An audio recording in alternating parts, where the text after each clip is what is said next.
Assalamu alaikum class. I hope everyone is fine and doing well by the grace of Almighty Allah, and I am fine too, Alhamdulillah. So today I am here and we will together learn about public goods and common resources. So basically we are going to study chapter number 11 and the name of the chapter is public goods and common resources. So first we need to start our lecture, and before starting our lecture we need to we need to take an overview of the lecture, and we will definitely start with the introduction. So here on screen you can see the name of the chapter and the chapter number, which is 11. So without wasting our time, we need to start our introduction. What is the introduction of this chapter?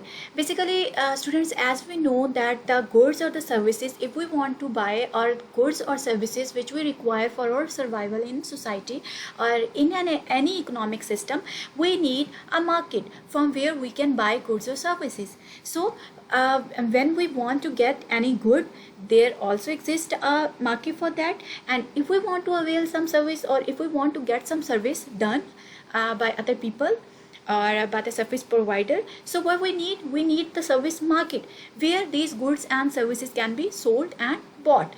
So when the goods are available freely in the market or in the society or in the economic system, so it will become a very challengeable condition or challengeable situation for the economic activities. And what are those economic activities? Means economic analysis. When we do economic analysis, it will be very difficult for us when the goods are free good or free of charge. Free of charge means free of cost when good will be available. As we know there are two major forces or main forces of the market, which are supply and demand. Supply and demand are the two major forces which can affect the market outcomes. And if a market is efficient, then supply and demand forces intersect each other on an equilibrium point, and that equilibrium point denotes the equilibrium quantity and equilibrium price. We all these concepts we learn in previous chapters. So what we need to learn here, we need to learn basically what types of goods are available in the market. So in this chapter basically we will focus on the types of the goods, kinds of the goods, and the problem associated with different kinds of the goods and the characteristics of the goods on which the goods are based. So now we need to start our chapter, and what is written here: free goods provide a special challenge for economic analysis. Most goods in our economy are allocated in the market. जैसे कि बच्चों हम जानते हैं ज़्यादातर goods जो हैं हमारी इकॉनमी में वो मार्केट्स में एलोकेट किए जाते हैं, और जो फ्री गुड्स होते हैं, जो मुफ्त में हमें गुड्स मिलते हैं, वो एक स्पेशल चैलेंज बन जाते हैं फॉर इकोनॉमिक एनालिसिस. यही बात अभी हमने डिस्कस की. ठीक है, इसके साथ हम लोग देख लेते हैं when goods are available free of charge. ठीक है, जब हमें मुफ्त में गुड्स मिलेंगे, the market forces that normally allocate resources in our economy are absent. वो जो मार्केट फोर्सेज होंगी जो कि एलोकेट करती हैं हमारे रिसोर्सेज को, कौन से रिसोर्सेज जो लिमिटेड हमारे ज़राए हैं, लिमिटेड रिसोर्सेज, उनको जो एलोकेट करती हैं एफिशिएंटली, वो क्या होती हैं? एब्सेंट होती हैं, यानी कि डिमांड और सप्लाई का फिर लेन देन नहीं रहता. So private market can not ensure that the good is produce and consumed in the consumer account. कितना गुड प्रोड्यूस हुआ और कितना कंज्यूम हुआ. ठीक है, सो इन सच केसेस गवर्नमेंट जो है वो इंटरवीन करती है और जो मार्केट है वो फेल हो जाती है, जिसके नतीजे में तो तब जो है गवर्नमेंट इंटरवीन करती है जब मार्केट फेल होती है. किसके नतीजे में? मार्केट फोर्सेस की एब्सेंस के नतीजे में. जब मार्केट फोर्सेस एब्सेंट होंगी तो एलोकेशन ऑफ रिसोर्सेज जो है या हमारे ज़राए जो महदूद ज़रा जो हमारे जो महदूद ज़रा हैं उनको बेहतर जगह पे बेहतर तरीके से हम लोग एलोकेट जब नहीं कर पाते तो तब क्या करती हैं? गवर्नमेंट इंटरवीन करती है. ठीक है बच्चों, सो अब हम स्टार्ट करते हैं डिफरेंट काइंड्स ऑफ गुड्स. और डिफरेंट काइंड्स ऑफ गुड्स को समझने के लिए पहले हमें दो करैक्टरिस्टिक्स को समझना होगा, जो कि जिसके ऊपर डिफरेंट काइंड्स ऑफ गुड्स जो हैं बेस करती हैं. वो कौन कौन सी दो खसूसियात हैं? सबसे पहले क्या है? When thinking about the various goods in the economy, it is useful to group them according to two characteristics. अब वो करैक्टरिस्टिक्स कौन कौन सी हैं? एक तो होगी एक्सक्लूडेबिलिटी और सेकंड होगी राइवलरी. अब राइवल है कोई गुड, यानी कि राइवलरी उसके अंदर खसूसियत पाई जाती है, या एक्सक्लूडेबल है, एक्सक्लूडेबिलिटी की उसके अंदर खसूसियत पाई जाती है. और ये राइवलरी और ये एक्सक्लूडेबिलिटी या राइवल होना या एक्सक्लूडेबल होना, इसका क्या मतलब है, इसका मीनिंग क्या है, सबसे पहले हम इसको अंडरस्टैंड करेंगे। एक्सक्लूडेबल होता है किसी चीज़ को एक्सक्लूड कर देना, मीन निकाल देना। जब आप किसी पर्सन को किसी स्पेसिफिक गुड के इस्तेमाल से उसको दूर कर दोगे, उसको उस इस्तेमाल से रोक दोगे, निकाल दोगे वहाँ से, या उसको रोक दोगे, प्रिवेंट कर दोगे, तो वो क्या बन जाएगा, वो गुड एक्सक्लूडेबल होगा जिसके इस्तेमाल से आप किसी दूसरे पर्सन को रोक सकते हो। ठीक है। और राइवलरी क्या होती है, या राइवल गुड्स कौन से होते हैं, वो वाले गुड्स होते हैं जिनके इस्तेमाल करने से वो कम होते जाते हैं। ठीक है। बाकी किसी दूसरे पर्सन के इस्तेमाल के लिए वो कम हो जाते हैं किसी एक पर्सन के इस्तेमाल करने से। फॉर एग्जांपल, मेरे वाटर ड्रिंक करने से पीछे पानी जो है, पानी की बोतलें जो है हमारे पास स्टॉक, फॉर एग्जांपल 3, हमारे पास स्टॉक जो था वो 3 बॉटल्स का था। अब 3 बॉटल्स में से अगर 2 मैंने कंज्यूम करी है तो पीछे सिर्फ 1 बॉटल रह गई है, और ये हमारे पास क्या है, बहुत कम रह गई है, सिर्फ 1 बॉटल रह गई है। अब किसी और के पीने के लिए सिर्फ 1 पानी की बोतल अवेलेबल है, जबकि मेरे पास 3 बोतलें अवेलेबल थी जिनमें से मैंने 2 यूज़ कर ली। अब मेरे 2 कंज्यूम करने की वजह से बोतलें जो हैं वो कम हो गई। अब बाकी जो भी कंज्यूम करेगा उसके पास क्या होंगी, कम बॉटल्स होंगी। So this is the concept of excludability and rivalry. So हमने सबसे पहले क्या देखना है कि गुड जो है वो एक्सक्लूडेबल है या वो राइवल है। एक्सक्लूडेबिलिटी क्या होती है, the property of a good that a person can be prevented from using it. ठीक है, वो प्रॉपर्टी है गुड की जिससे हम किसी दूसरे पर्सन को रोक सकते हैं उसके इस्तेमाल करने से। ठीक है। राइवलरी क्या होगी, the property of a good that one person use diminishes other person use. एक पर्सन के इस्तेमाल करने से दूसरे पर्सन के इस्तेमाल जो है वो कम हो जाता है क्योंकि गुड कम हो जाते हैं। ठीक है। सो सबसे पहले हमने कौन से गुड को देखना है, 4 टाइप्स जो हैं गुड्स की वो हम लोग देखेंगे। बेसिकली देयर आर 4 टाइप्स और काइंड्स ऑफ गुड्स। ठीक है, उनको हम देखेंगे इन 2 करेक्टरिस्टिक्स के ऊपर बेस करते हुए कि कौन सा गुड एक्सक्लूडेबल है, कौन सा राइवल है। फिर उनको फर्दर हम डिटेल में एग्जाम्पल के साथ डिस्कस करेंगे। सबसे पहले हम लोग स्टार्ट करते हैं, देखते हैं कि 4 टाइप्स ऑफ गुड्स कौन कौन सी हैं। सबसे पहले प्राइवेट गुड्स हैं। प्राइवेट गुड्स वो गुड्स होते हैं जो कि प्राइवेटली अवेलेबल होते हैं to the society, to the economy. और इसमें कौन से और इनकी प्रॉपर्टी कौन सी होती हैं, ये बहुत एक्सक्लूडेबल भी होते हैं, राइवल भी होते हैं। इनके इस्तेमाल से ये कम भी हो जाते हैं और इनके इस्तेमाल से किसी दूसरे शख्स को रोका भी जा सकता है। सो उसके बाद हमारे पास आते हैं पब्लिक गुड्स।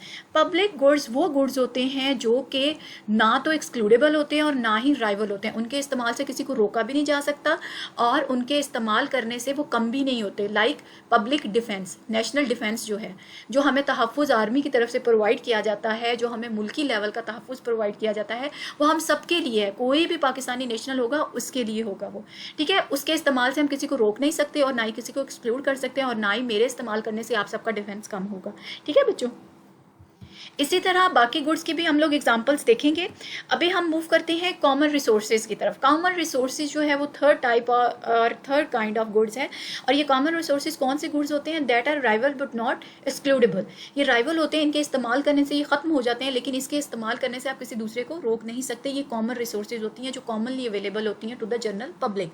ठीक है, just like fish in a pond, या किसी लेक में से आप फिशिंग करने जाते हैं तो वो क्या है, वो पब्लिकली अवेलेबल है, वहाँ पे कोई भी बंदा जाके फिशिंग कर सकता है। लेकिन फिशिंग करने से फिश की क्वांटिटी जो है, फिश जो है वहाँ पे जो जितने अवेलेबल हैं वो क्या है, वो कम हो जाएंगी। ठीक है, सो ये क्या है, ये राइवल है बट नॉट एक्सक्लूडेबल हैं। ठीक है, इसकी एग्जांपल हम मज़ीद आगे डिटेल में भी करेंगे। Now the 4th kind is natural monopoly. Natural monopoly, basically monopoly क्या होती है बच्चों, मोनोपोली होती है जहाँ पे सिंगल सेलर हो, एक बेचने वाला और बहुत ज़्यादा ख़रीदने वाले हों, उसके पास हम लोग कहते हैं कि इसके पास सारी बेचने की ताकत है, मोनोपोली है। नेचुरल मोनोपोली जैसे वापडा है, वापडा हमें बिजली इलेक्ट्रिसिटी प्रोवाइड करता है और वापडा के पास ये मोनोपोली है कि वो हमें इलेक्ट्रिसिटी या यूटिलिटी प्रोवाइड करेगा। ठीक है,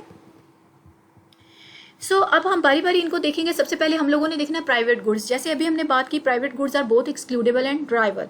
और प्राइवेट गुड की एग्जांपल क्या है उसको हम देखते हैं। इसकी एग्जांपल हम लोग कंसीडर करते हैं एक आइसक्रीम कोन है। अब आइसक्रीम कोन के इस्तेमाल करने को आप किसी दूसरे शख्स को इस्तेमाल करने से रोक सकते हो। फॉर एग्जांपल, मैंने अगर पेमेंट की है, मैंने पैसे दिए हैं, तो मैं कोन आइसक्रीम की ख़रीद लूँगी, मुझे कोन मिल जाएगी। लेकिन अगर कोई उसकी पेमेंट नहीं कर रहा, ठीक है, तो जो पेमेंट नहीं करा उसको हम आइसक्रीम नहीं देंगे, तो इसका मतलब क्या, उसको हमने एक्सक्लूड कर दिया। या जो मैंने आइसक्रीम ले ली, मैंने खरीद ली, मैंने खा ली, फॉर एग्जांपल वो लास्ट फ्लेवर था, अब मेरे कंज्यूम करने के बाद वही वाली आइसक्रीम कोई दूसरा इस्तेमाल नहीं कर सकता क्योंकि वो मैं खा चुकी हूँ। ठीक है, वो यूज़ हो चुकी है। सो अब मेरे यूज़ करने से एक तो राइवलरी भी हो गई कि वो ख़त्म हो गई, ठीक है, और दूसरा एक्सक्लूडेबिलिटी भी हो गई कि कोई और दूसरा अब उसको इस्तेमाल नहीं कर सकता, ठीक है। तो ये क्या है, इस तरह के गुड्स हैं जो कि राइवल भी होते हैं और एक्सक्लूडेबल भी होते हैं, ठीक है। तो इसकी एग्जांपल हमने कंसीडर की कौन सी, आइसक्रीम कोन की। And ice cream cone is excludable because it is possible to prevent someone from eating an ice cream cone, you just don't give it to him. आप सिंपली उसको अगर आइसक्रीम कोन नहीं दोगे तो आप उसको एक्सक्लूड कर सकते हो, आप कह सकते हो कि मैंने आपको आइसक्रीम कोन नहीं देनी, ठीक है। So an ice cream cone is rival in consumption but because if one person eats an ice cream cone another person cannot eat the same cone। यही बात अभी हमने की बच्चों। most goods in the economy are private good like the ice cream cones, you do not get one unless you pay, ठीक है। Private goods कौन से होते हैं, जब तक आप उनकी पेमेंट नहीं करते तब तक आप उनको हासिल नहीं कर सकते हो, जो पेमेंट नहीं करेगा वो एक्सक्लूडेबल है। And once you have it you are the only person who benefits, ठीक है, आप ही वो पर्सन होगे जो उससे फ़ायदा उठा सकते हो अगर आपने उसकी पेमेंट कर दी। सो ये वाले गुड्स कौन से गुड थे, प्राइवेट गुड्स। अब हम पब्लिक गुड्स की बात करेंगे, और पब्लिक गुड्स कौन से गुड्स थे जो कि नाइदर एक्सक्लूडेबल हैं एंड नॉर राइवल, यानी कि वो राइवल भी नहीं है और एक्सक्लूडेबल भी नहीं है। आप उनको उनके इस्तेमाल से किसी को रोक भी नहीं सकते और उनके इस्तेमाल करने से किसी दूसरे के लिए कमी भी नहीं होती। सो public goods are neither excludable nor trivial in consumption, that is people cannot be prevented from using a public good, and one person use of a public good doesn't reduce another person ability to use it, ठीक है। एक person के इस्तेमाल करने से दूसरे की ability जो इस्तेमाल करने की वो कम नहीं हो जाती। इसमें एग्जांपल्स हम लोग देख लेते हैं। सबसे पहले नेशनल डिफेंस, जो मैंने पहले आपको एग्जांपल दी, ठीक है।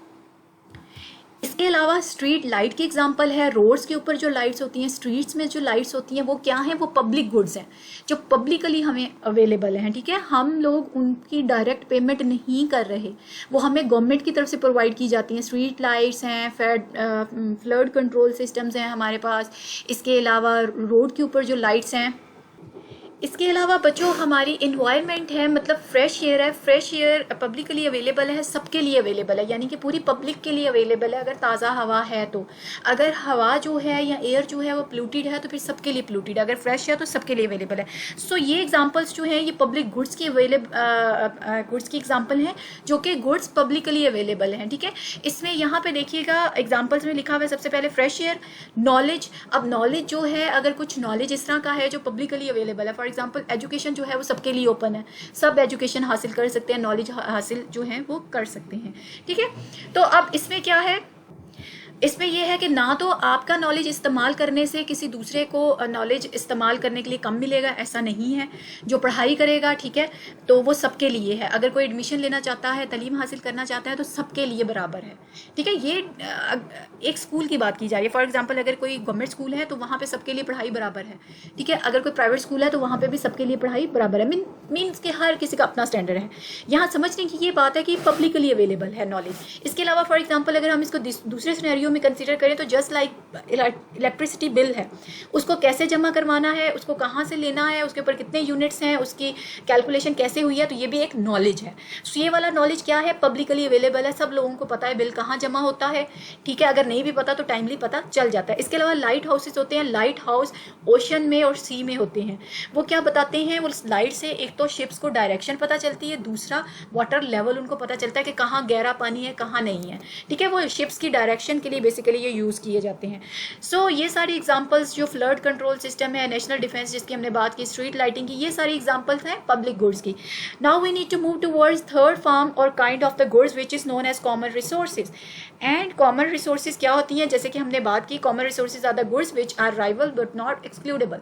ये राइवल होते हैं, मीन इनके इस्तेमाल से कम हो जाते हैं लेकिन इनके इस्तेमाल से आप किसी को रोक नहीं सकते। तो ये होते हैं राइवल गुड्स, कॉमन गुड्स और कॉमन रिसोर्सेज। इसकी हम लोग बात करेंगे अगर किसी ओशन से आप मछलियाँ जो है या किसी सी से या किसी लेक से जो फिश जो आप पकड़ने जा रहे हैं वो कौन सा गुड है, वो कॉमन रिसोर्सेज है, वो सबके लिए अवेलेबल है नेचर की तरफ से, ठीक है, कुदरत की तरफ से सबके लिए अवेलेबल है, कोई भी उसको जाके फिशिंग जो है वो कर सकता है। ठीक है, तो इस तरह की एग्जांपल्स किस में आती हैं, कॉमन रिसोर्सेज में। फॉर एग्जांपल अगर एक शहतूत का दरख्त लगा हुआ है एक पब्लिक प्लेस पे, मीन किसी ओपन एरिया पे लगा हुआ है, पब्लिक प्लेस पे है, उसका कोई ऑनर नहीं है, फॉर एग्जांपल किसी पार्क में लगा हुआ है, तो आप वहाँ से शहतूत खा सकते हैं। कोई भी जो पार्क में जाएगा वो वहाँ से शहतूत खा सकता है। हाँ, खा तो आप सकते हैं, आप उसके इस्तेमाल से किसी को रोक नहीं सकते। वो मजाक में सब लोग अक्सर ये बात करते हैं ना कि ये चीज़ आपके बाप की तो नहीं है। So what does it mean कि ये किसी की प्रॉपर्टी नहीं है। Basically what does it mean कि ये किसी की प्रॉपर्टी नहीं है, आपकी अपनी प्रॉपर्टी नहीं है, आपके नाम नहीं है। ठीक है, your forefathers are not the owners of this property. So this is what commonly available to the general public. These goods are commonly available to the general public. और इसमें हमने एग्जांपल ली फिश की। Fish के इस्तेमाल से मतलब fishing करने से आप किसी को रोक नहीं सकते। When one person catches fish, there are few fish for the next person to catch.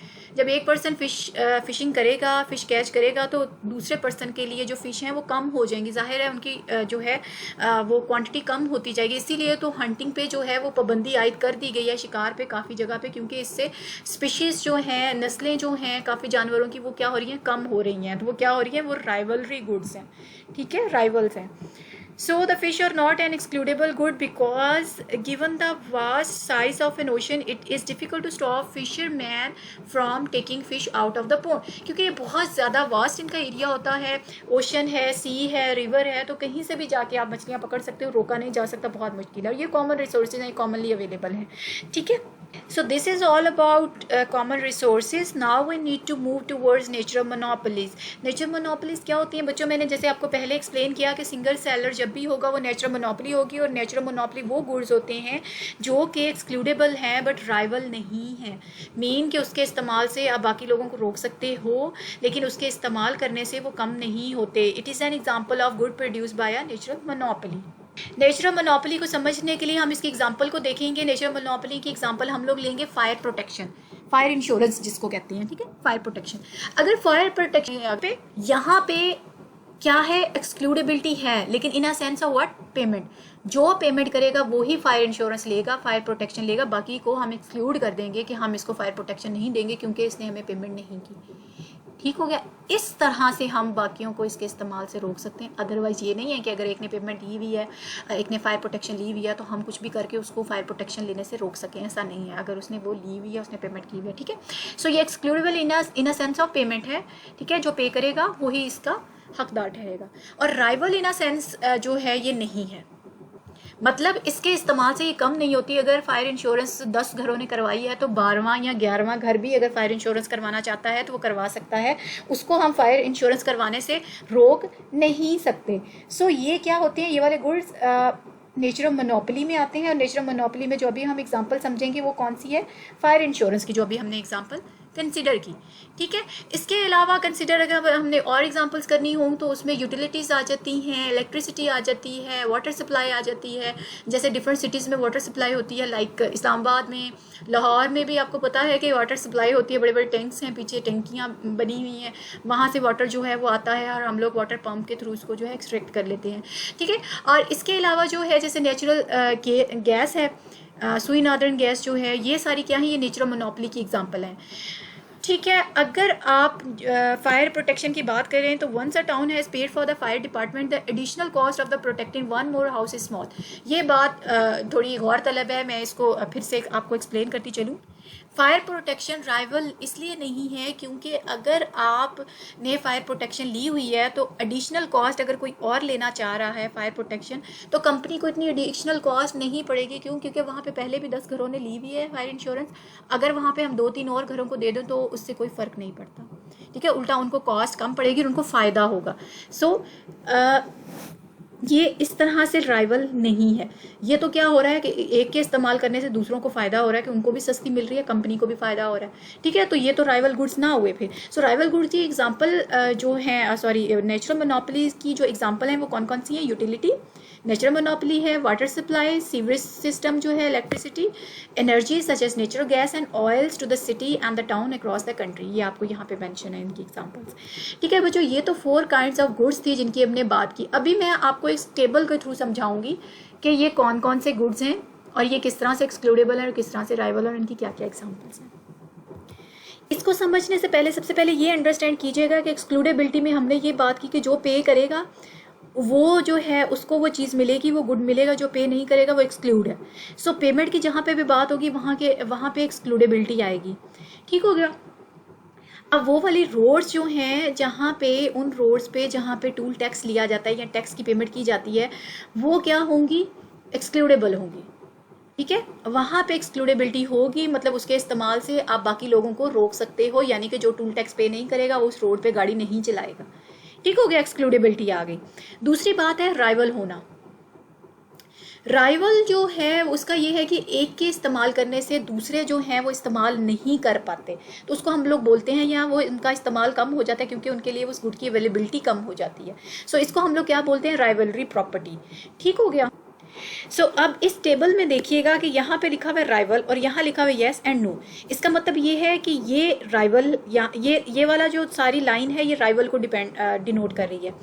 Rival ये वाले गुड्स होंगे जिनके ऊपर येस लिखा हुआ है और राइवल ये वाले गुड्स नहीं होंगे जिनके ऊपर नो लिखा हुआ है, ये राइवल नहीं है।